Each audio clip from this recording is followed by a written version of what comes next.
কোনো ভোটের দরকার নাই। 5 বছর ইউনিট সরকার থাকবে, দেশের ভোট হবে না কোনো দেশে। সরকার আসলে সবকিছু নিয়ন্ত্রণে থাকবো, তবে সরকার থাক, 5 বছর থাক।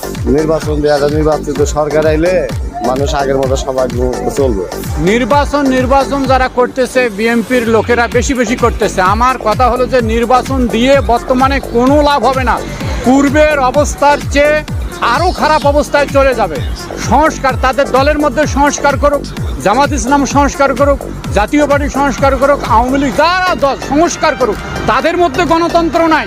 তারাই ব্যক্তিত্ব পরিবারতন্ত্র নিয়ে তারা করে, তাদের দল নিয়ে করে। এই জন্য কোনো ভোটের দরকার নাই। 5 বছর ইউনিট সরকার থাকবে। 5 বছরের সংস্কারের পর সুন্দর সাবলীল একটা মানুষ যেন ভোট দিয়ে বলতে পারে যে আমি আমার ভোট গেছি, এই ভোটটা আমার গণনা হবে, এই ভোটের ম্যান্ডেট এটা প্রতিফলিত হবে। তার আগে আমরা ভোট চাই না। দেশের ভোট হবে না কোনো দেশে। আমি বলি যে থাকুক, যতদিন থাকতে পারে, 5 বছর তো থাকবো, কিন্তু সাধারণ মানুষের জন্য যেহেতু ভালো হয়, এই কাজ করলেই আমি খুব খুশি হই।